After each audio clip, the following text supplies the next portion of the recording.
అందరికీ నమస్తే. నిన్న సాయంత్రం 7 గంటలకు ఇదే సిగ్నల్ టీవీ వేదికగా కర్ణాటకలో జరిగిన స్కామ్ ఒకటి తెలంగాణకు ఎట్లా లింక్ అయ్యింది, ఎట్లా లింక్ ఉంది, ఇక్కడ ఆ డబ్బులు తీసుకున్న వ్యక్తులు ఎవరు, నెక్స్ట్ ఏం జరగబోతుంది అన్న అంశం మీద ఒక వీడియో చేసిన. దాని కంటిన్యూయేషన్కి సంబంధించింది ఇది. కర్ణాటకలో ఏం జరిగిందో స్కామ్ ఒక 30 సెకండ్స్లో మీకు చెప్పే ప్రయత్నం చేస్తా. అక్కడ ST development, tribal development chairman, minister plus ఆ కార్పొరేషన్ చైర్మన్ ఇద్దరు కలిసి ఒక పెద్ద ఫ్రాడ్ చేసిండ్రు. ఇద్దరు కలిసి ఫ్రాడ్ చేసినట్టే అది కాంగ్రెస్ పార్టీ చేయించింది ఏమో తెలియదు. 185 కోట్ల రూపాయలు ఆ కార్పొరేషన్లోకి వెళ్ళి ఆ వాల్మీకి అంటారు, అక్కడ కర్ణాటక వాల్మీకి స్కామ్ అంటున్నారు. అక్కడ నుంచి 185 కోట్లు అక్కడ ఇక్కడ అకౌంట్లోకి ట్రాన్స్ఫర్ చేసి పడేసిండ్రు. దానిలో 2 తెలుగు స్టేట్స్ కలిసి 95 కోట్ల రూపాయలు వచ్చినాయి. తెలంగాణకే 44,500 కోట్లు వచ్చినాయి. ఇవన్నీ కూడా ఎలక్షన్స్ ముందు వచ్చినాయని చెప్పినా కదా, ఎలక్షన్స్ ముందే వచ్చినాయి. అవి మొత్తం ఇక్కడ ఆర్బీఐ బ్యాంకు 9 అకౌంట్స్కి వచ్చినాయి, 9 అకౌంట్లకు వచ్చినాయి. ఇక్కడ అసలు ఎవరు తీసుకున్నారు, ఎందుకు వచ్చినాయో తెలియదు. కానీ కర్ణాటకలో మినిస్టర్ అయినా ట్రైబల్ మినిస్టర్ రాజీనామా చేసిన మంత్రి పదవికి సేమ్ టైం పార్టీ సస్పెండ్ చేసింది. ప్లస్ దద్దాలని ఈయన కూడా ఎమ్మెల్యేనే, ఈయన కార్పొరేషన్ చైర్మన్గా ఉండే ఈ వాల్మీకి కార్పొరేషన్కి, ట్రైబల్ డెవలప్మెంట్ కార్పొరేషన్కి ఆయన కూడా పార్టీకి వెళ్ళి సస్పెండ్ అయ్యారు. వీళ్ళిద్దరు సస్పెండ్ అయ్యారు కాంగ్రెస్ పార్టీ నుంచి. అయితే ఇక్కడ చెప్పాల్సింది ఏంటంటే వాళ్ళు ఏమన్నా కానీ కర్ణాటకలో, కానీ ఈ స్కామ్ బయటికి రాలేదు, మీన్స్ తెలంగాణకు రాలేదు, తెలంగాణలో ఎవరికి తెలియదు.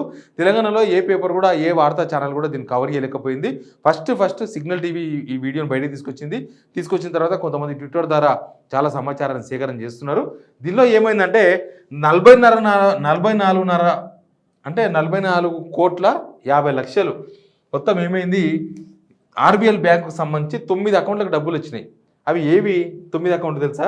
అదే పరిశాన్. ఇప్పుడు 9 అకౌంట్లకు పైసలు వచ్చినాయి. ఆ 9 అకౌంట్లు ఎవరు అంటే మీరే చెప్పండి ఎవరు ఇవన్నీ. హైదరాబాద్లో ఏ కంపెనీ ఖాతాలో ఎంత డబ్బు అంటే, సిట్ నివేదిక ప్రకారం సిస్టమ్ అండ్ సర్వీస్ కంపెనీకి 4,55,00,000, రామ్ ఎంటర్ప్రైజెస్కు 5,07,00,000, స్కిల్ మ్యాప్ ట్రైనింగ్కు 4,84,00,000, స్వాబ్ డిజైన్కు 5,15,00,000, జిఎస్ ఇండస్ట్రీస్కు 4,42,00,000, నోవెల్ సెక్యూరిటీకి 4,56,00,000, సుజల్ ఎంటర్ప్రైజెస్కు 5,63,00,000, గ్రాబ్ అదేందో కంపెనీ 5,88,00,000, V6 బిజినెస్కు 4,50,00,000. V6 బిజినెస్ అంటే V6 న్యూస్ అని అందరికి అనుమానం వస్తుంది. బట్ వాళ్ళు ఇప్పటిదాకా స్పందించలేదు కాబట్టి మరి అది హైదరాబాద్ బేస్డ్ కంపెనీ అంట. మరి ఇక్కడ V6 బిజినెస్ అనే వేరే కంపెనీ ఉందా నాకు తెలియదు. మరి వేరే కంపెనీ ఉంది. సోషల్ మీడియాలో అయితే అది వీళ్ళ కంపెనీ అని చెప్పి ఒకటి ప్రచారం చేస్తున్నారు. అది కూడా మీకు చూపిస్తాను నేను.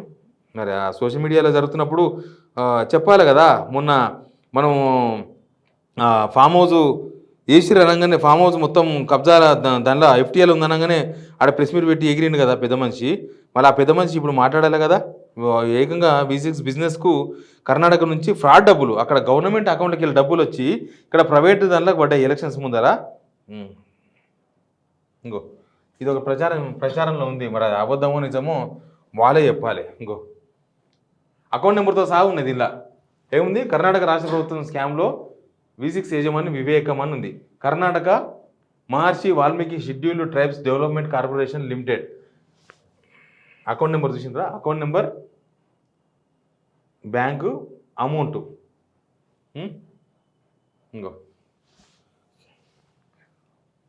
కర్ణాటక వాల్మీకి కార్పొరేషన్ నుంచి V6 బిజినెస్ సొల్యూషన్స్ కంపెనీకి 4,50,00,000 నిధులు మళ్లింపు. మరి ఈ పెద్ద మనిషివేనా ఆ డబ్బులు, లేకపోతే ఇంకా మరి వేరే వాళ్ళ తెలియదు. సోషల్ మీడియాలో ప్రచారం ఉంది కాబట్టి చెప్తున్నా. ఇది వీలే సమాధానం చెప్పాలి. అది మాదే కంపెనీ అంటారా, లేకపోతే మాకేం సంబంధం లేదంటారా? ఎందుకంటే లోక్సభ ఎలక్షన్స్ ముందా, అసెంబ్లీ ఎలక్షన్స్ ముందు 8 కోట్ల రూపాయలు కూడా ఒక సెక్యూరిటీస్ అనే ఒక సంస్థకు రామగుండంలో ఒక కంపెనీకి పంపించారు. అది కూడా ఈడీ రైట్స్ అయినాయి, గుర్తుంది కదా. ఆ కేసు నడుస్తుంది ఇంకా ఇప్పటికీ. అది కూడా మనీ లాండరింగ్ కేసే. ప్లస్ అప్పుడు డబ్బులు కూడా దొరికినాయి, 50,00,000 రూపాయలు ఉప్పల్ కాడ దొరికినాయి ఈ పెద్ద మనిషివే. కాబట్టి ఏమవుతుందో తెలియదు, కానీ జరిగేది జరుగుతుంది. ఏం జరుగుతుందంటే ఇదే జరుగుతుంది, జరిగేది. ఇప్పుడు ఈ డబ్బులను, ఇవి తెలంగాణకు వచ్చిన 44 కోట్ల రూపాయల డబ్బులు అవి దేనికోసం వాడినరు, అసలు ఎవరి డబ్బులు అవి, అసలు ఒక గవర్నమెంట్ అకౌంట్లోకి వెళ్ళి కర్ణాటక అక్కడ నుంచి ఇక్కడ ఎందుకు వచ్చినాయి, అది ఎలక్షన్స్ ముందు ఎందుకు వచ్చినాయి, ఇక్కడ కొన్ని వైన్ షాప్లకు డబ్బులు పోయినాయంట, తర్వాత బంగారం షాప్లకు డబ్బులు పోయినాయంట. నేను చెప్పిన కదా ఆ స్కామ్ గురించి. బంగారం కొన్నట్టు కొనాలి, డబ్బులు వస్తాయి, బంగారం తీసుకోవాలి, ఆ బంగారం తీసుకొని బ్లాక్ మార్కెట్లో అమ్మేసేయాలి. క్యాష్ చేసుకోవాలి, బ్లాక్ మనీ అయిపోతుంది ఆటోమేటిక్గా. సేమ్ కార్లు, పెద్ద పెద్ద కార్లు కొనాలంట, అవి కూడా బ్లాక్ మార్కెట్లో అమ్మేసేయాలి, ఏదో చేసుకోవాలి.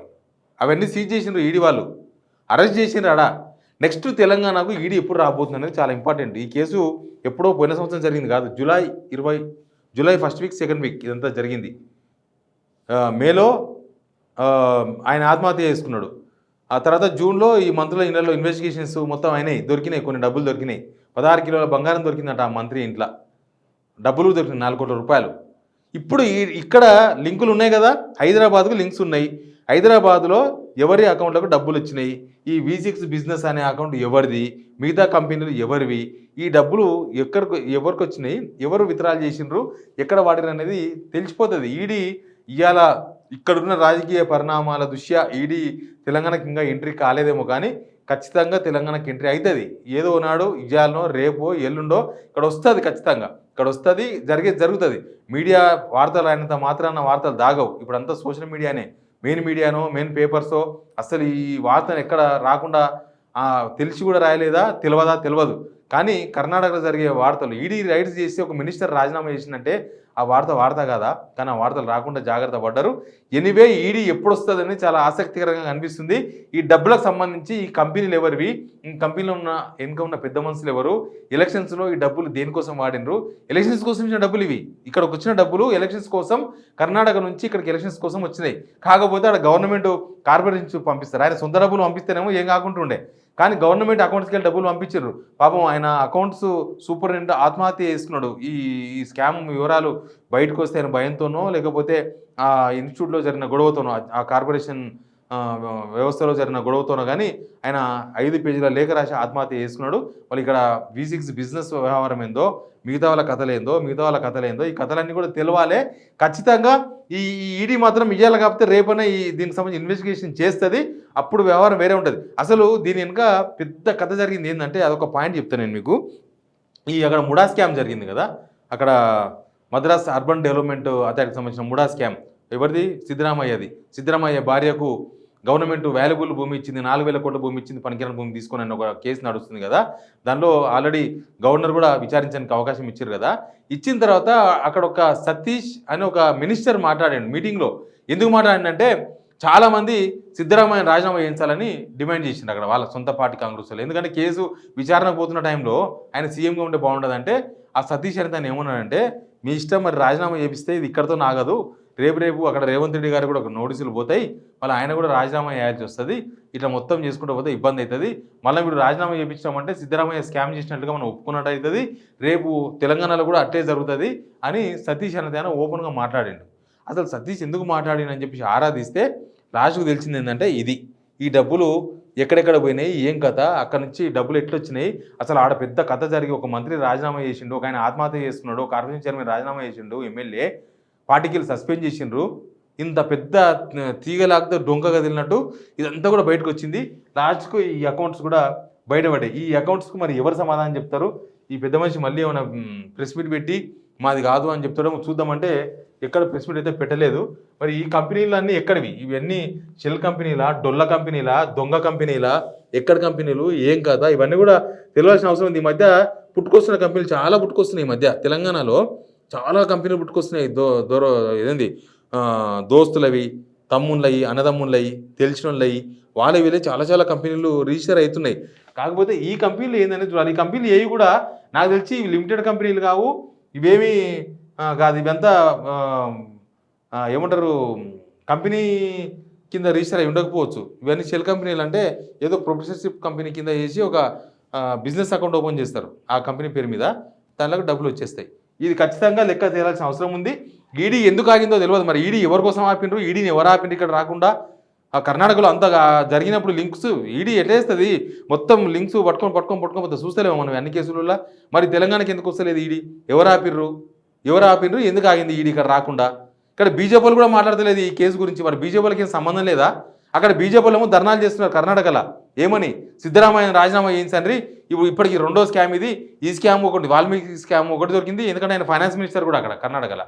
ప్లస్ ఇప్పుడు ముడా స్కామ్ 2 జరిగినాయి, కాబట్టి ఆయన రాజీనామా చేయించాలని అక్కడ ఎగురులాడుతున్నారు బీజేపీ వాళ్ళంతా. ధర్నాలు రోజు ముట్టడిస్తున్నారు మినిస్టర్ల ఇండ్లను, సీఎం ఇంటిని.